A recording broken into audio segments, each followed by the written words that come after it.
We have a special edition of the Cover Cal High podcast.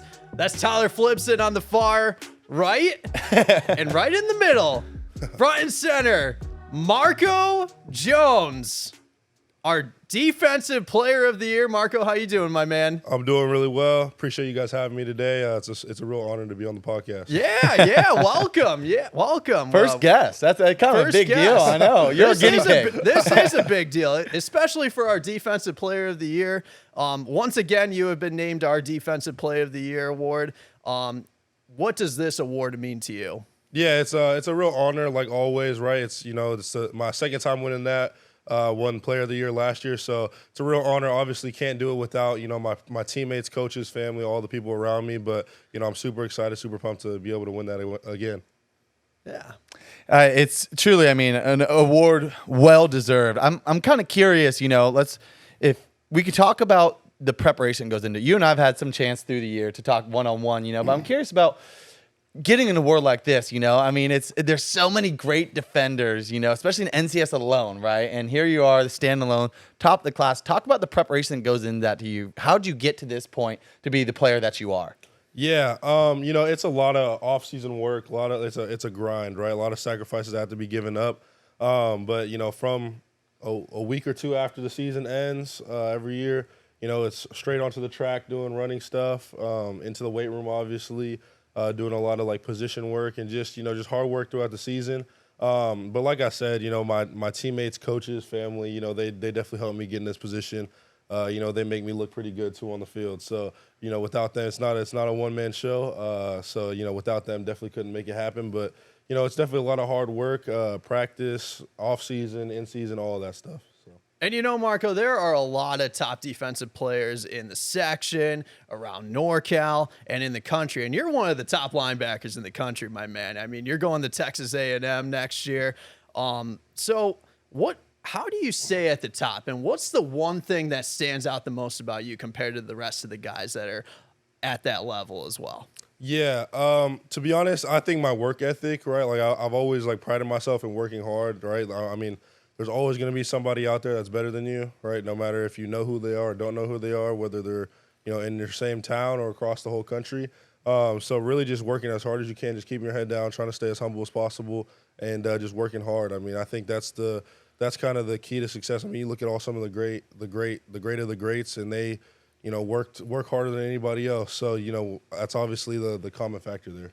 Who's the one NFL player that you look up to? You took the words out of my mouth. I was just gonna say that. I would say all time or current, because there's two. Let's go both. How about both? Yeah. So current, I would probably say Myles Garrett or Micah Parsons. Micah Parsons. I think Micah Parsons probably a lot, because a lot of colleges kind of compare me to him in the way that they want to use me as. Obviously I'm not Micah Parsons, right? He's a one of one, but in the way that they want to use me and kind of how I'm built, my body and stuff. All time, I would say it's kind of an out of position too. It's kind of it's either Sean Taylor or Brian Dawkins, probably one of those two guys right there. Two hard hitters. Those two are dogs out there. God. Let me tell you. Yeah. Very fitting. Yeah. And no, you say Micah Parsons. Now you're a podcast guy like Micah Parsons. Here you are, so Exactly. you can represent his game, the podcast game. Shout out Micah Parsons. Follow me. Shout out for sure.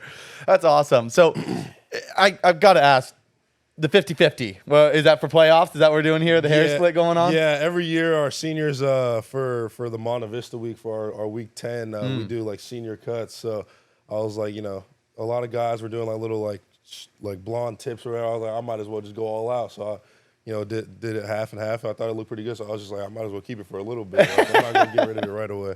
So, Does everyone do 50-50 or everyone does different styles of everybody team? does different stuff. Some people bleach their whole head. Some people did just little blonde tips in a patch or in the back or something like that. So I'm the only one that did 50-50. So I feel like I'm looking at Two-Face from Batman right now. You look at Jake, I get the blonde side now. I feel like I'm getting both sides of it right now. Yeah. I dig it. All right, good deal. yes, sir.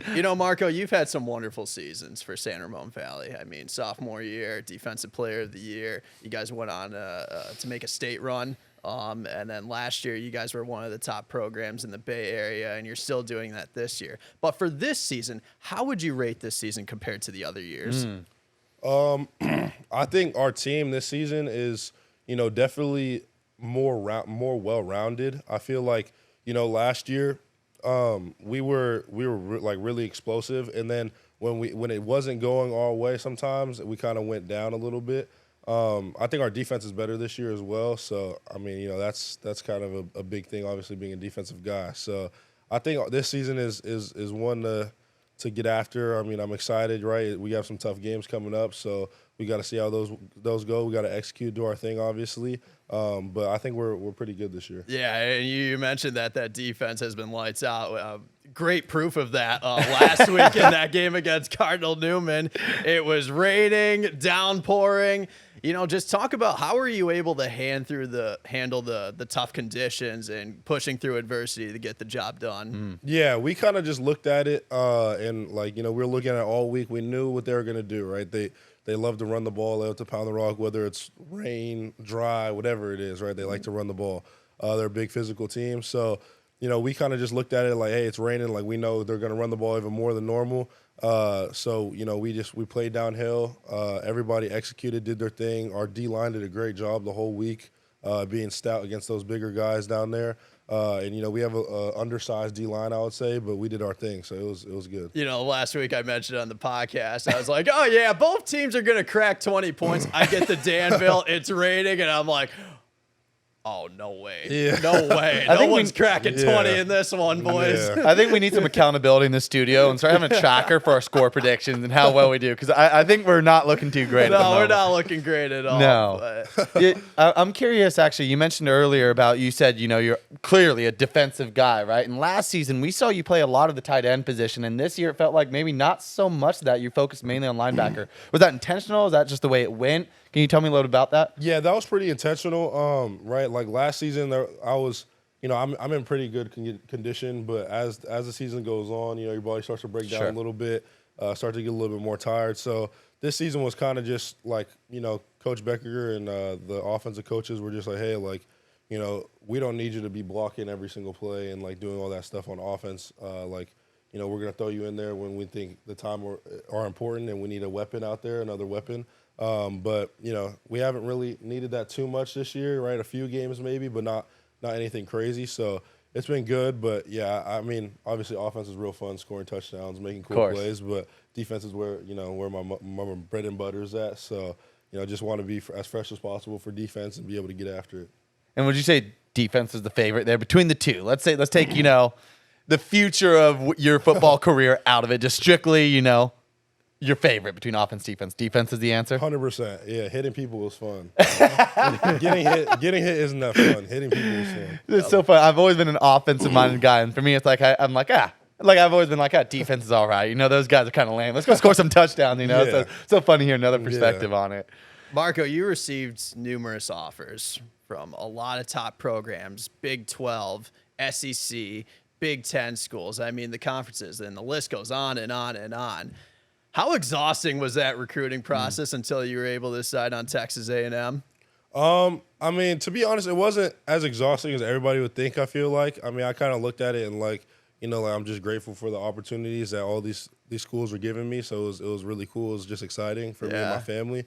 It was definitely a lot, like, with the phone calls and text messages, coming in every day, like, like they know my bell schedule and stuff. So it's like I get out of class, it's like I get like the minute I get out of class is a phone call. Yeah. But it's like a crazy ex-girlfriend all over. They won't stop blowing up your phone. Yeah, but it was a fun experience. I mean, just having the opportunity to kind of go through that. Not everybody has the opportunity, so just having the opportunity to go through that whole process was really cool. Obviously, landing at Texas A&M and super happy that I made that decision. Yeah, and because, I mean, you had a game the night before, and then next thing you know, you're in a different state, and you're watching another college football game, and you're just going from place to place to place. How cool is that? Yeah, that Talk about that opportunity just to see the land of what that recruiting process was for college football. Yeah, it was super fun. I mean, going from, like playing high school football, right?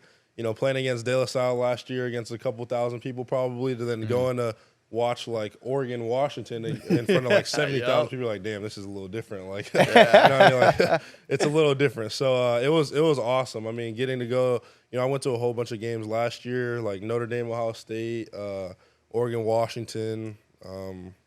a few other places too. But they're all pretty good games too. So that was really fun.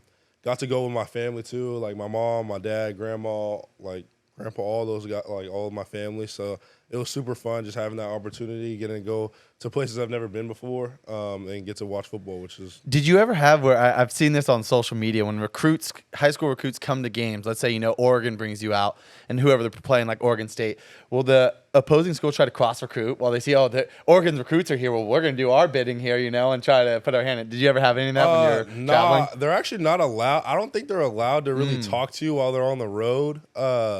You may like receive like some looks from the sideline or something like that in pregame, but like nothing like crazy. Like, maybe a call after the game, sure, something okay. like that on the phone. But in person, it wasn't too crazy. But there would definitely be some phone calls after, like a few days after, like, hey, like saw you there, like, hey, you look better in our colors. I love it. Yeah, I love how competitive the recruiting process really is for these schools, and rightfully so with a player like you.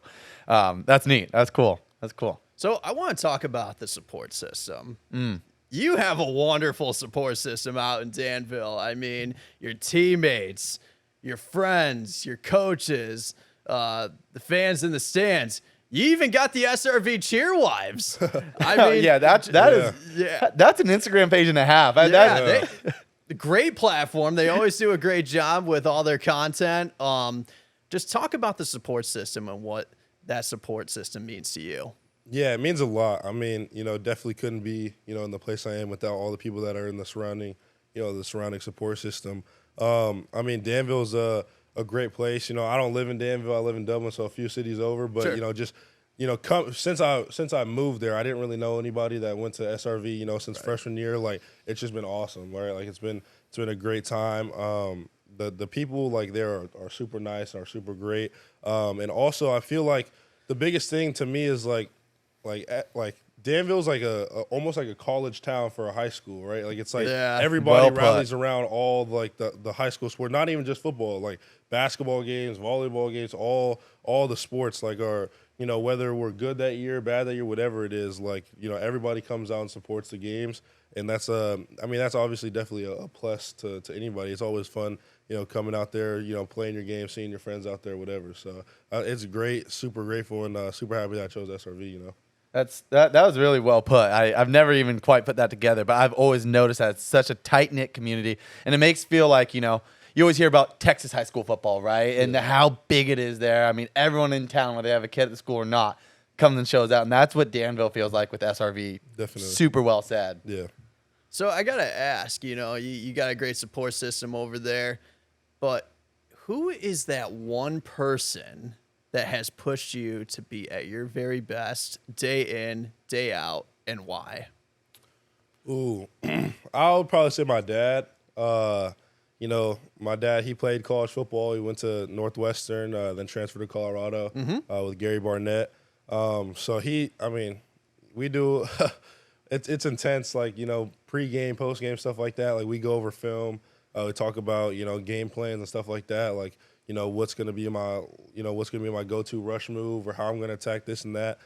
He's definitely the person that pushes me the most. He holds me accountable all the time, right? He doesn't baby me. He tells me what I need to hear, not what I want to hear. Like, hey, that play was soft. Like you don't take that Charmin stuff out here. We no ultra soft. Exactly. So he really pushes me. Like he always tells me the real. Right. And so he's definitely, a big reason why I am the way I am and why I'm here, like in the place I am. And with him playing a lot of college football back in the day, and you're going to be playing college football very soon, has he been able to help you a lot with the recruiting process? And maybe talk a little bit about the difference from when he was being recruited to where you were being recruited, Yeah, he's been able to help me a lot, right? Just just throughout, like how to, when I received my first offer when I was a sophomore, like, just from how to talk to coaches, right? To, like having a tough phone call to say, hey, like, I'm sorry, like, I appreciate you guys, recruiting me through this decision, through this whole process, but, I'm going to have to go a different directions and stuff from, both ends of the spectrum. And so, he obviously went through a recruiting process as well. He tells me, obviously I wasn't even a thought back then, but he tells me that it's significantly different. He says, obviously there wasn't like they weren't really like, hopping on Zoom calls. Right, Or anything right, like that. It was like a home phone call, and then it was like, like home visits, and like, it wasn't a whole lot of like doing a bunch of visits like unofficials. It was Right. like just your 5 official visits, and that was it. Like, so, he was like, it was way different. He's like, it's a super cool process now. I mean, obviously it was still cool back then. Right. But he was like, yeah, it's completely different. And what I recall is the story we did on your skills camp. Dad is, the football side of things and keep you locked in there and disciplined there. And it sounds like mom is at home, keeping you accountable at home too. Yeah. Should have been something about a swear jar or something like that. Can you remind me of that? There's some system, disciplinary system that she's got that she talked about. Yeah, nah. It's I get fined. Yeah, fines. That's what it was. Yeah, I get fined for like certain like things. Like if I forget to like take out the recycling or something like that, they're like, you're old enough where we just gonna tell you once, and if you don't do it, you're just gonna get fined. So I get, they like take out the recycling. They'll give me a few hours. If I don't do it, hey, you're getting fined. And then I still got to do it anyway. So it's like I kind of learned real quick to take care of my stuff, right? Like you didn't do your laundry on time. You left your laundry in the washer for too long, and now you got to rewash it. You get fined. That's a big fine. It sounds like that's a hefty one. You like anything you could think of, really. Like like chores wise, stuff like that. Like anything you can think of. Hey, but that all translates, right? That's discipline at the end of the day, keeping you accountable. So that's the vibe I got when I was interviewing your mom. She mentioned that, and I love that. Love that. So taking the football side of it, you're a football star, obviously around here, but still keeping you're still a young man and you got chores to do at home. Take care of business, right? Yeah. So that's awesome. I love seeing how involved both your parents are, is what I'm getting at. And it clearly is representative of you, and the young man you are. Marco, there's a lot of kids that look up to you. I know it. You know it. Everyone knows it. I mean, just what's the best advice you would give them for people that look up to you and they want to pursue the same career like you? Yeah, kind of like I said earlier. There's always going to be somebody out there that's better than you. So you just got to work hard. Like there's very, very few people in this game, in life, really, that are just like so good at something that they just don't have to work hard at it. Like, and ultimately, they probably don't pan out that well anyway when they get to the elite level.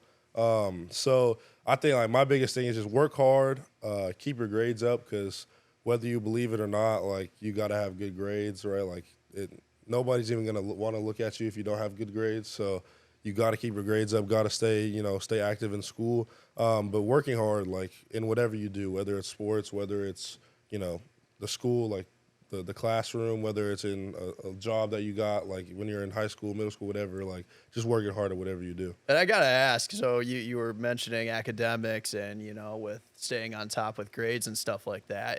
But when you were going through the whole recruiting process, was that stressful, balancing that as well with academics? I mean, not too much, a little bit, yeah, but not too much. I mean, it's always like my parents are always like, stressed, like, you got to be good in the classroom first to get anywhere. Like that's going to be your first way to anything. So it was always important, right? I would sometimes there would be the times where a coach would have to call me and stuff like that, and I just be, hey coach, like can I call you back in 30, 45 minutes? I got to get this homework done real quick, and they totally understand. So it's at the end of the day, like. They understand that academics come first, so I have to take a break sometimes for a phone call or just a text message, respond a little later. Then got to get the homework and the studying and all that stuff done first. In the light of academics, we mentioned you're graduating early though too, right? Next month, you're kind of talk about that. What goes into that to get that done? That's a kind of a rare opportunity for a high school student to do that. Yeah. So I'm graduating early. 3 more weeks of school left.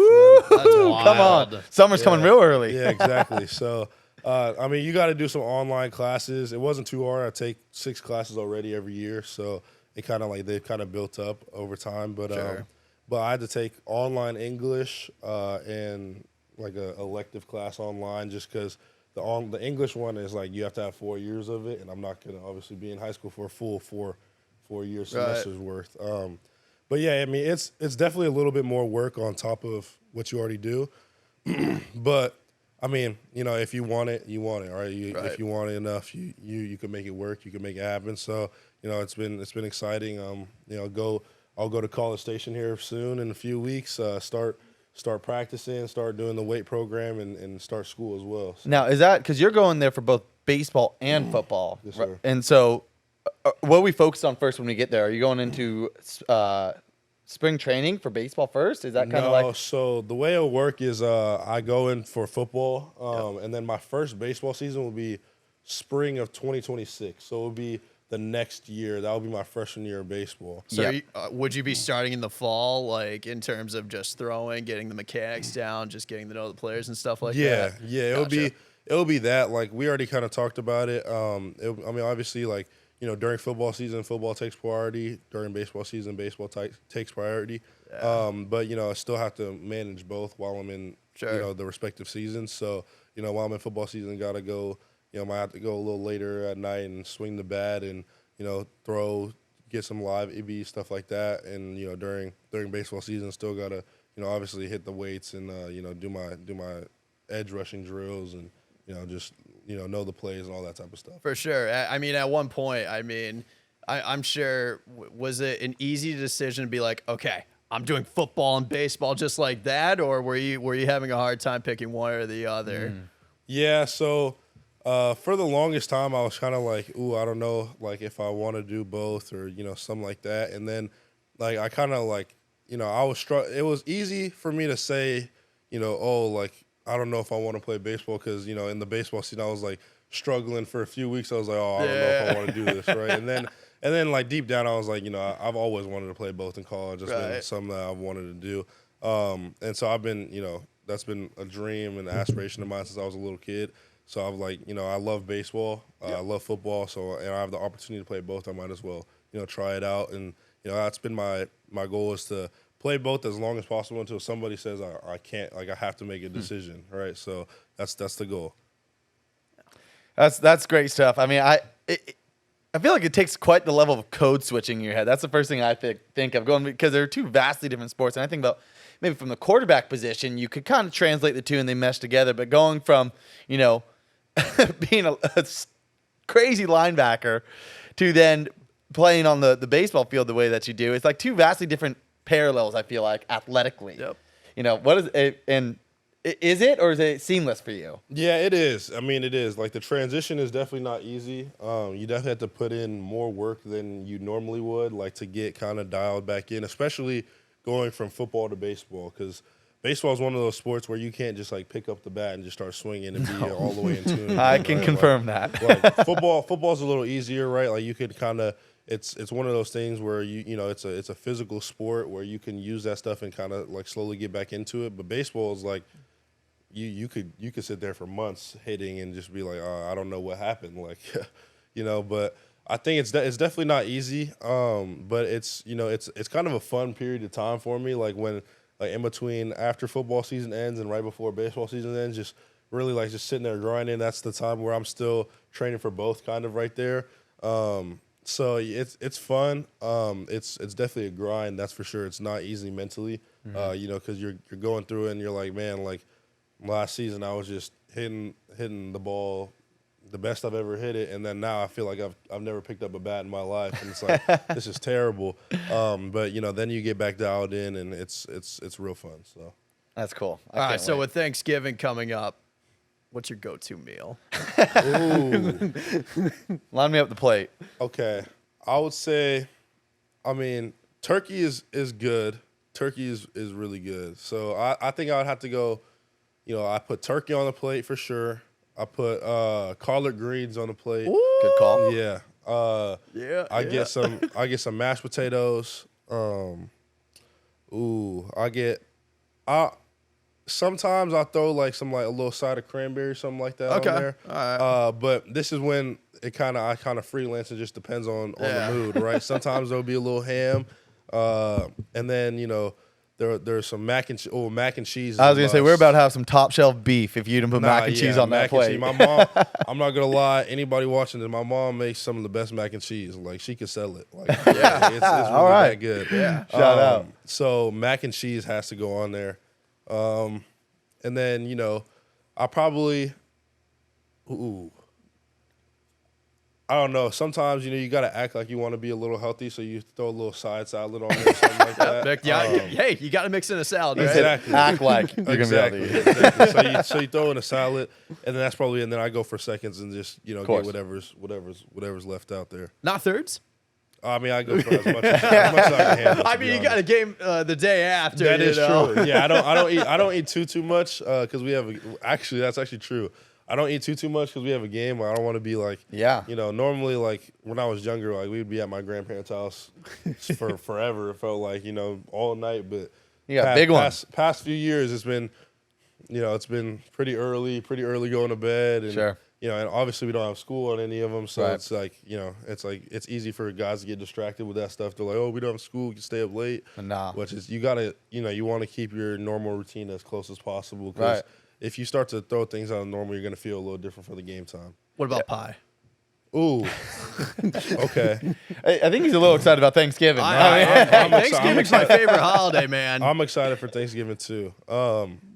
Man, sweet potato pies. Ooh. Man. Oh, that might be a My hot take. grandma makes some good sweet All potato right, for pie. grandma's sake, sure. Apple pie is really good. And then my auntie makes some like peach cobbler, like for like there we go. for like a dessert. Oh man, Now you're speaking my language. Yeah, that peach cobbler is Okay. really good. All right. So you mentioned you guys have a game the next day, Friday. I mean, that's coming up right around the corner, and that is a big one. Tell me some of the feelings and thoughts and the preparation going in for you individually and the team coming into Friday. Yeah, I'm super excited. I mean, Pitt's a great squad, right? They had a great season, right? Had a good fight against De La Salle this past week, so they're definitely going to take that strong-heartedly and try and come after us. But I'm excited. I mean, obviously we lost to them last year, unfortunately. It's pretty much the same squad that they have, right? They have a lot of the same guys, right, which is always good. So I'm excited. It'll be a banger. I mean, I'm excited. I talked to a few of those guys a little bit, in the offseason, stuff like that. Yep. So it's. I mean, they fly around, right? The running back's good, all that stuff. I think the biggest thing is we just gotta execute. If we execute, Right. it'll be an interesting one for sure. I mean, at any point in this, once you get to the playoffs, if you don't execute, well, no matter who you are, you're not gonna win the game. You'll right? get humbled So- real fast. Exactly, real fast, right? No matter what stage of the playoff, whether it's round one Yes, or sir. whether it's to the state championship, you have to execute, right? Like no team is a pushover team. No. So I think it'll be fun. We got to execute. Got to take advantage of opportunities that we present for ourselves or that they give us. But I'm excited. It'll be fun. I'm curious about this. I mean, from a defensive mind, I'm very curious to your guys' but without giving away too much of a game plan at all, of course. But Pitt is so balanced on offense. They could throw the ball, they could run the ball like no other. Their play action's great because you got to respect the run. What is the key for you guys to stopping that high-powered offense as balanced as they are? Right. Yeah, kind of like I said, just execute, right? You got to make tackles. I mean, that's the biggest thing, right? I mean, their running back, he's a good player. He runs really hard. He can't. If you don't make tackles, then he's gonna break one out for a big run or multiple big runs, right? And that's gonna change the outcome of the game. So I think just tackling is the biggest thing, right? If you can't die for tackles, you gotta run through your tackles, gotta hit people hard. Can't be afraid of contact. Like it's one of those games where it's gonna be, if you're a fun physical guy, then it's a real fun game because you get to go. Fun physical guy. It's hitting the all game. If you're not the biggest fan of contact, then this game you might want to sit out a little bit because it's not going to be. There's going to be contact every single play. I love it. Hey, I checked the forecast on Friday. It's not supposed to be rain. No more rain. I'm so excited for that. We could kind of run our normal offense here a little bit, throw the ball a little more with ease. I would say as in catching the ball because it was a little it's never easy to catch the ball in slippery, wet conditions. That's what we're saying on this past Covered Cal High episode is that, we saw teams having to change their game tremendously with weather like that and that being a factor. So we're excited across all teams, especially games like yours. Pitt and San Ramon Valley, we are ecstatic to see that. You guys both in your true form. And great to hear a defensive mindset because we talk about here as a team on these podcasts like, what can they do? How do they stop this? How do they stop that? So to hear firsthand from that, that's great. So we cannot wait for that. Yeah, I'm excited as well. Yeah, it's going to be a good one. And I got to ask you, You know, I don't know if you know this, but our Adrian Soriano, he's in charge of the polls. What do you think of the polls, Marco? I'm not gonna lie, I haven't really seen the polls. So, like the ranking. The Polls. rankings, rankings. yeah, power rankings, yeah, the football poll. Okay. We want truth and only the truth. I mean, to be honest, like I'm not a big believer in really like you play how you play, right? Like Okay. you're gonna get ranked where you are, right? Like it is what it is at the end of the day.